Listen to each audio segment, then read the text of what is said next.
Welcome to EPG Pathshala.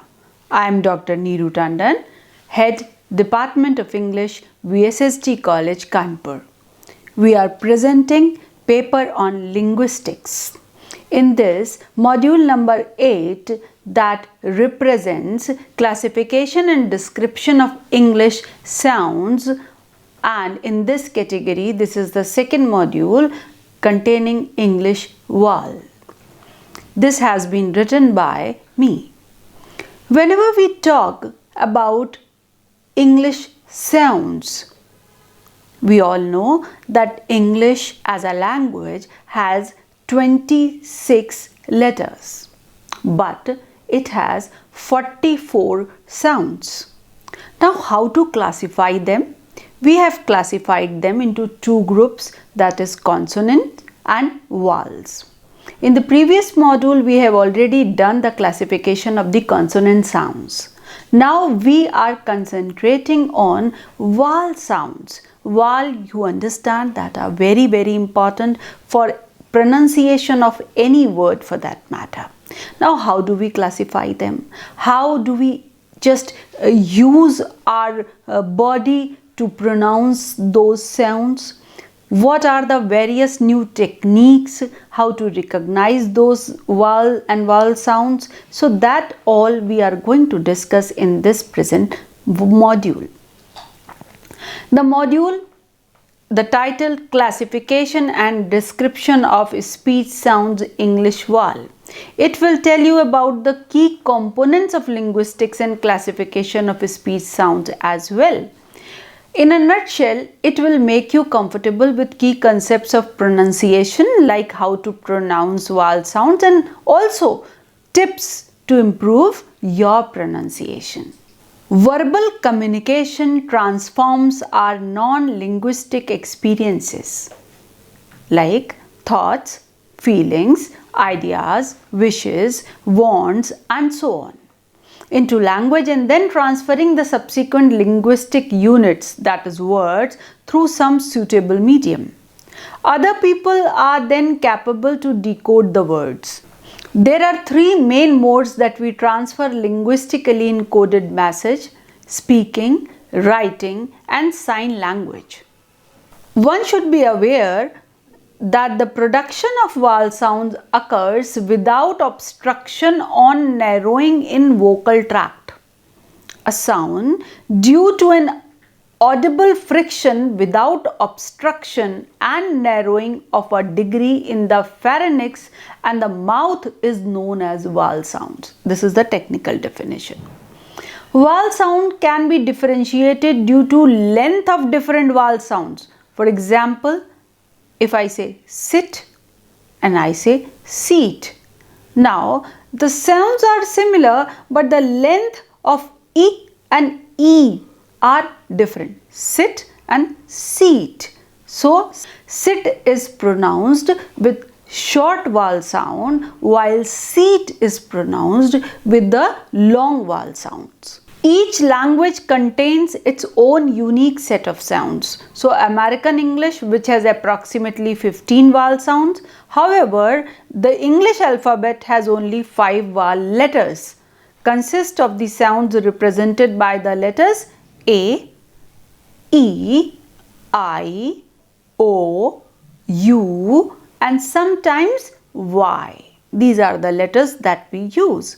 So the vowels may be further divided into pure vowels, each consisting of a single voiced sound, and diphthongs that created by chaining two pure vowels together. So remember, either we have a pure vowel or we have diphthong. In pure we have just one single vowel sound, and in diphthongs we just create and mix more than one vowel sound and create another sound. Now you must have heard the name of John C. Wells. On your screen you can find his photograph and recognize the person who classified vowel sounds of the English language into 24 lexical sets based on the pronunciation of the vowel within the first stressed syllable of a word. Each lexical set is named after a representative key word. Now, This you can see, this is a human mouth, and there all the organs are indicated and labeled which are used to produce a sound. We have upper lip, lower teeth, tongue, pharynx, larynx. Now you can see at the right side you have a pharynx, and at the just the down you have larynx, then upper teeth, alveolar ridge, hard palate, soft palate. So you must understand this particular diagram to understand how to produce sounds. Now for example, I am discussing various symbols. You can see that we say a, just like in we say a, father, a as in father. When we say father, you can see the movement of the lips that goes apart, father, and the movement of the mouth also is clear. Then another picture you can see the saw, that is saw. Again pronunciation of a as in saw. So the mouth movement, the use of teeth, they are all indicated in this picture. Then these are the vowel symbols according to IPA, International Phonetic Association. Then we say E, like in ink, and then we say E, like in meat, meat. We use the movement of the teeth also, meat, beat, lip sound, lips are also being used, meat, beat, and E sound, sick, that is a short vowel, sick, big, that. So the movement of the mouth is different in both the symbols. Then we have bad, bad, cat, a sound is there. Though we write a, but we pronounce a, cat, bad. If we say just change one vowel, then it will be bed, head, bed, head, bad, bed, had, bad and bed, cat, and then head. So we just pronounce it in a different form. Now a sound, like in fur, like in murder. These are called the stressed syllables. Murder, mother, mother. If the same word we can pronounce in the stressed syllable and as well as in the unstressed syllable. Suppose we stress the vowel a, we will say murder, and if we don't want to stress a sound, then we say murder, murder. Then the stress, that is the unstressed, murder, that is the correct pronunciation, murder, mother. No stress is being given. Then like in cut, come, a sound, cut, come, that is stressed. Then about, sofa, that is unstressed syllable, about, sofa. Now you have seen these vowel parameters. Either we just classify them according to the height of the vowel or the frontness, that which part is of mouth is being used, or the rounding of the lip, that we are going to discuss in the next. This is the basis of the classification. Compare the vowel of beat with that of boot. Alternate the words and then just the vowels. It will be more difficult this time to monitor the activities of your tongue as you shift from one of these to the other, but try anyway.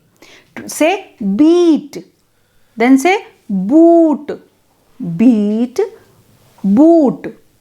So how your lips are being changed? Beat, boot. You are just changing the movement of your lip and other organs as well.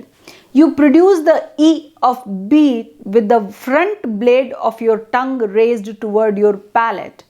Beat. Your tongue is touching the palate. If you draw in your breath as you make this vowel, you will feel the cold air against your palates. As you shift from E to A or U, the vowel of boot, oo sound, boot. You will find yourself raising the back of your tongue, boot. You will also find yourself pursuing or rounding your lips, boot. You see, you can see me, boot. The lips are being rounded, boot. Yes. So, but disregard this for the moment because of the relative positions at which these vowels are made in the mouth. Phoneticians, they call E and the other vowel in I front vowels and U a back vowel. Now we'll classify these vowels according to the position. According to the horizontal position of the tongue, they can be called front vowels. The front of the tongue is raised in the direction of the hard palate. So you can just push your tongue forward and just speak to understand this front vowel. Now let us understand what are the front vowels.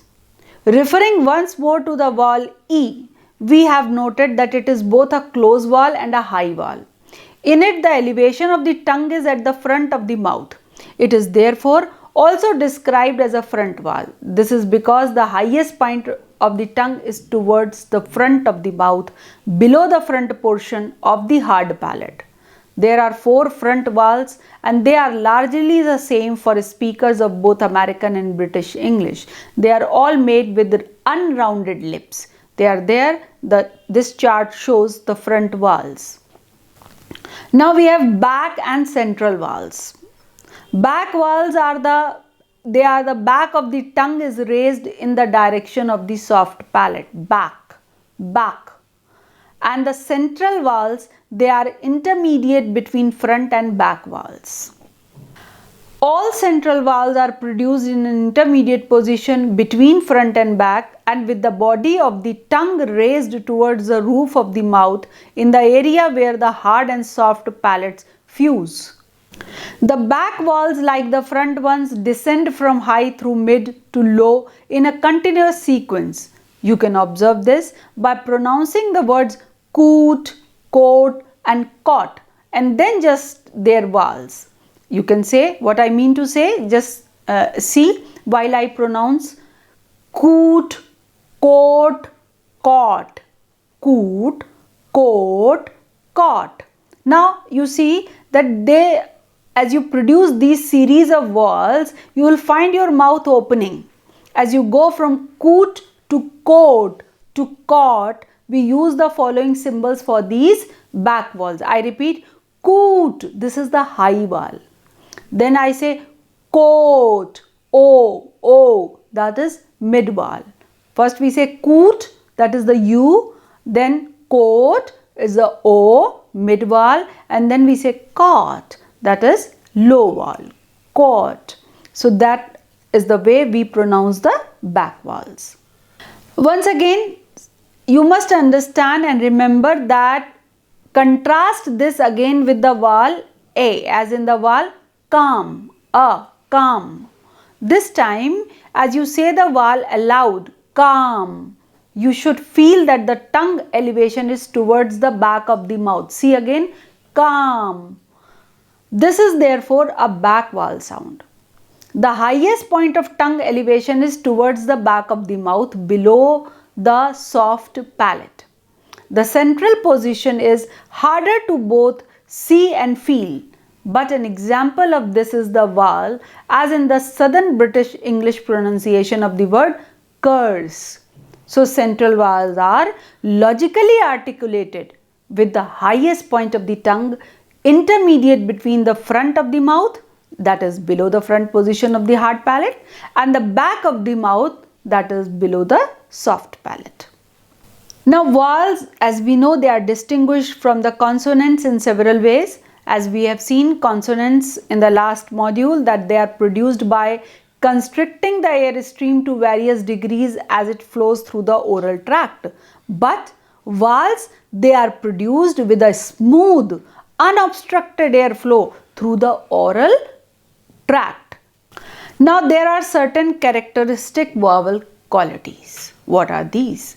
Characteristic vowel qualities are determined by the height of the tongue in the mouth, as we have discussed, the part of the tongue raised, whether it is front or middle or back, the configuration of the lips, whether they are rounded or not, the tension of the muscles of the oral tract, etc. In articulatory description of a vowel must include of all of these features. The vowels may be further divided into pure vowels, as I told you, each consisting of a single voice sound, such as any word, took, and diphthongs created by just combining or chaining two pure vowels together, such as a, heard in the word, or time. Whatever variety of English is spoken, vowels may be differentiated by differences in 5 main parameters.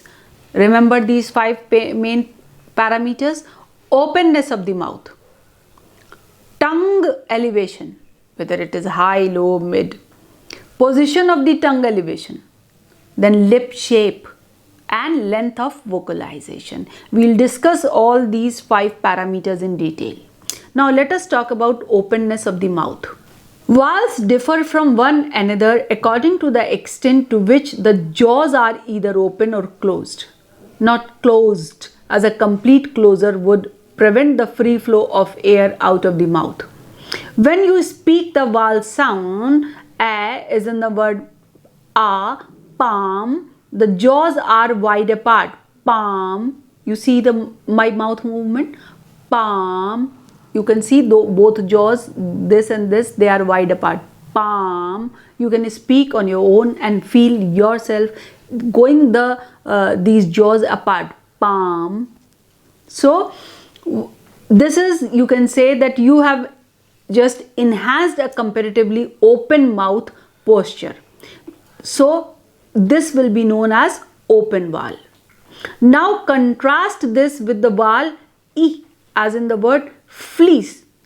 This time you should notice that the mouth is nearly closed. E, E. You can see E, flea, flea. So I'm not opening my jaws.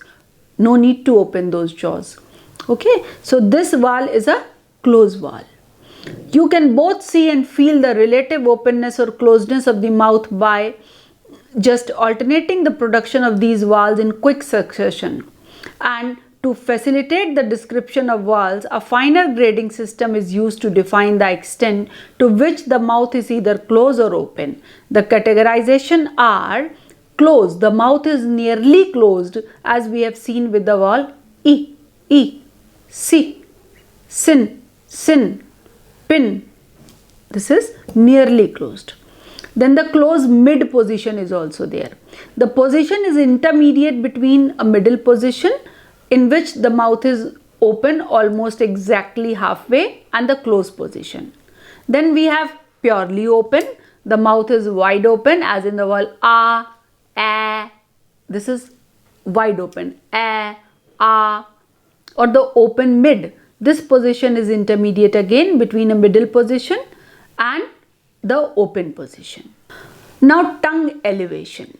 When articulating vowels, there is a correlation between tongue elevation and openness of the mouth. Closed vowels are articulated with a relatively high tongue elevation. In contrast, open vowels are typically articulated with a relatively low tongue position. As you will probably have guessed, closed mid and open mid vowels are generally articulated with the tongue elevation in a mid position, intermediate between high and low. Pronounce the word eat and at.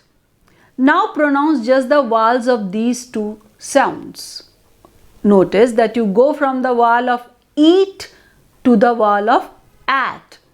Your mouth opens. Eat, at. While you pronounce eat, it is a closed. At, you cannot pronounce as if you are not there to open your mouth.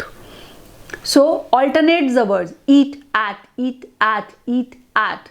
Now once you have become accustomed to the different degrees of openness of these two vowels, pronounce the ate also between eat and at. Just now I told you pronounce eat and at. Now say eat, ate, at. Now all the three positions are there in front of you. Eat, ate, at. the degree of the openness of its vowel falls between those of eat and at. So there is a continuous increase in mouth openness as you go from one vowel to another. These degrees distinguish high, mid and low vowels. These three words only will define what are high, what are middle and what are the low positions. Like eat, eat, at, or when you pronounce all the three, eat, ate, at. So these are high, mid and low. So again, position of tongue elevation is important, and there they are also divided according to the front, central or back. Now lip shape is again important, whether it is rounded or unrounded. So lip rounding, I will just like you to take care of this particular thing, that as you compared I and you probably noticed that your lips changed shape as you shifted from the front vowel to the back one. Your lips were rounded as you pronounced you. They were unrounded, spread or neutral as you produced E. As you moved through the series of back vowels, you may also have noticed the lip rounding decreased as you move from high to low. So whenever you will say ooh, that is a kind of pouting kind of thing is there, ooh, or otherwise it's E. So that is the round vowel. Now length of vocalization is again important, because without exceptions vowels are produced with the vocal folds vibrating. They are therefore all voiced. In addition, vowels may be sustained for relatively longer and shorter intervals of time. They are categorized as long and short, that we have already discussed. Then again there is a categorization of the pure vowel or simple vowel. When a speaker assumes only a single configuration of a mouth and when producing a vowel, there is no movement of the tongue, lips or jaws. The speaker produces what is known as a simple vowel. Owing to the single configuration, simple vowels are often referred to as monophthongs. Just understand this word, monophthongs. Mono, you know, single. So single, mono indicates the single vowel, simple vowel or pure vowel. Monophthongs, they are also sometimes known as pure vowels. So there are 12 simple vowels found in general American, that is known as GA, and standard Southern British English in relation to each position of the tongue elevation. You can see in your chart all these 5 vowel sounds are produced as simple vowels. Simple vowels do not change the configuration of the oral cavity whilst the vowel is being produced. There are, however, some vowels that do just change to the configuration of the oral cavity during their production. These are known as complex vowels. As complex as in oi, that is boy, koi.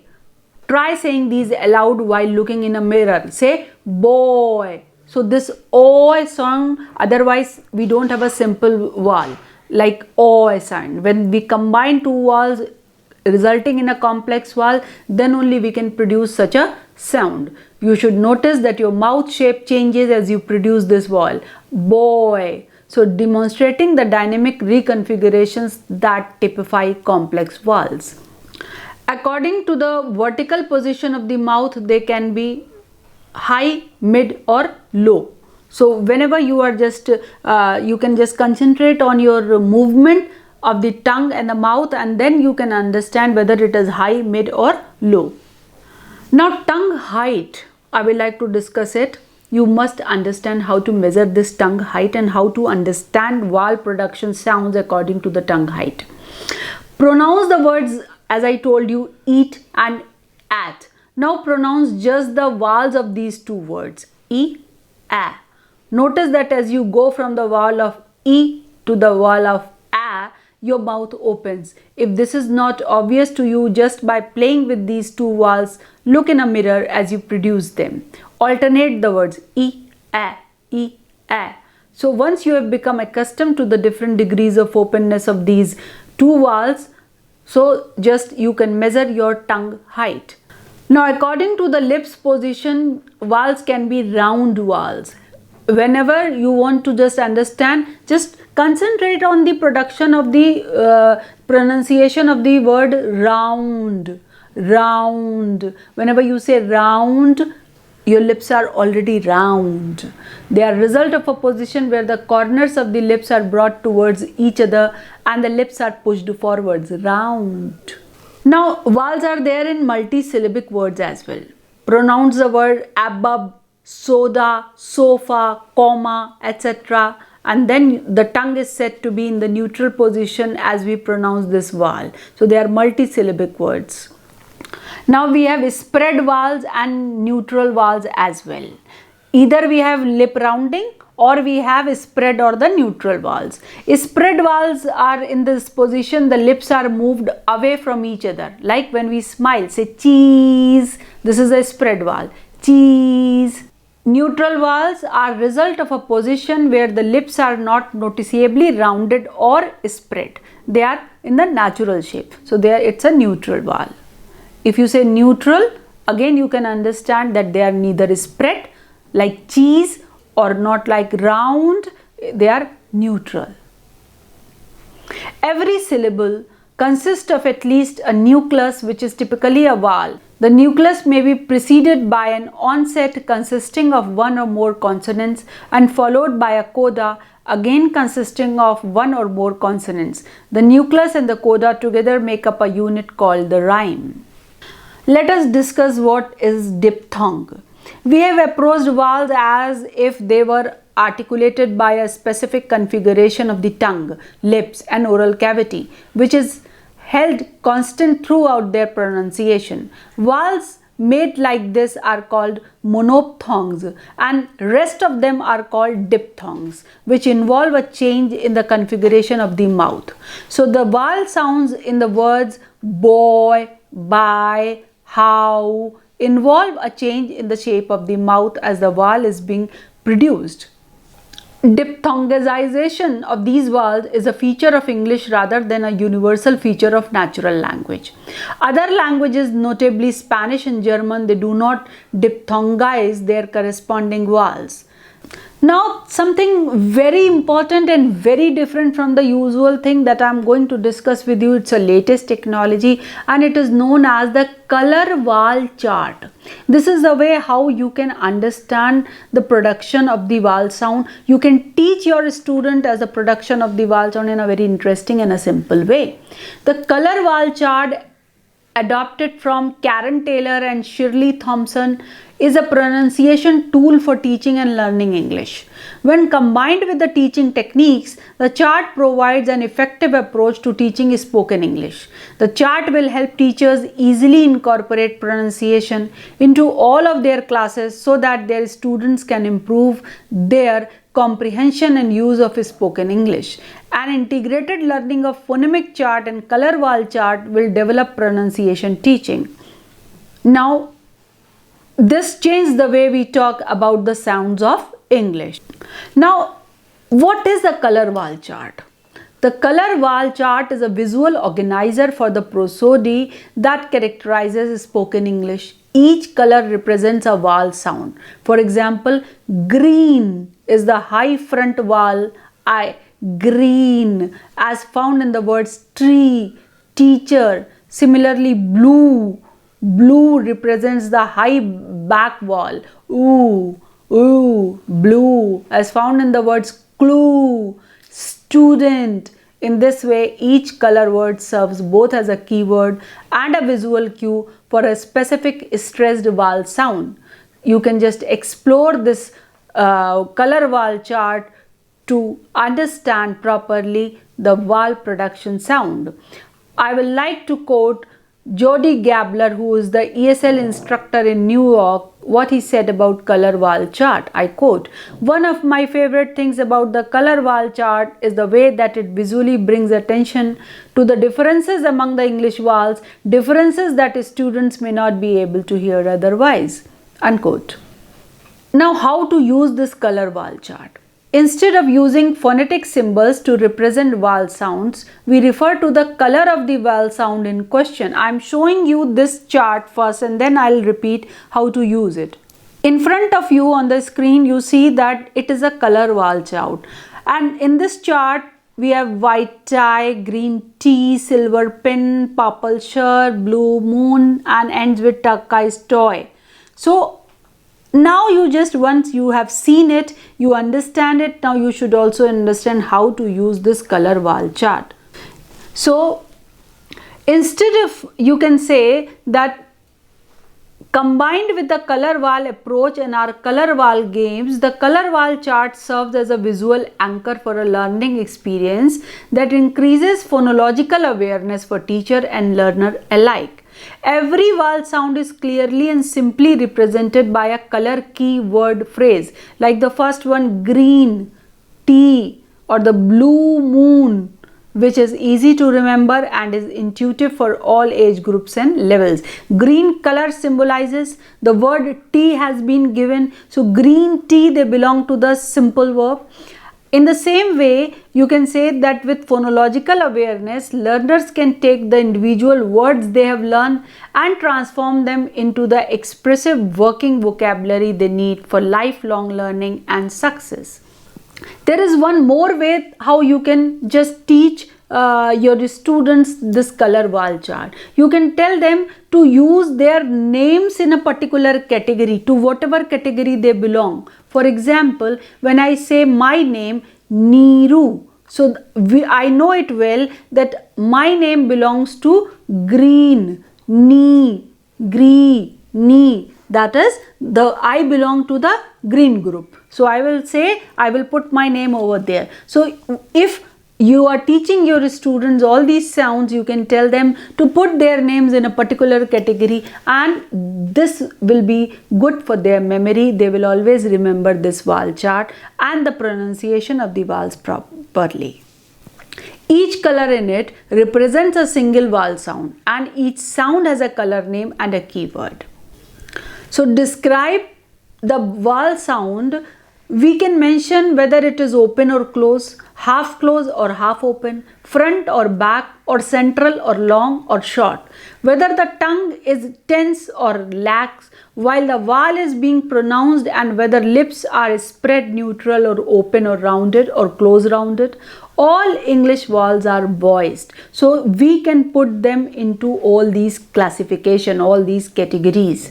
So from the point of view of their quality, vowel sounds are of two types, monophthong or diphthong. So we'll have to decide which one comes in the category of the monophthong or the diphthong. So monophthongs should be written on one side and diphthong on the other side, whether the vowels are pure or not. So this is the way you can teach the pronunciation of the vowel sound, the classification of the vowel sound. You can tell your students to remember this. You can use all these techniques, and so it will not be a boring class of yours. Your students will enjoy these activities and they will learn simultaneously. So enjoy teaching and enjoy learning.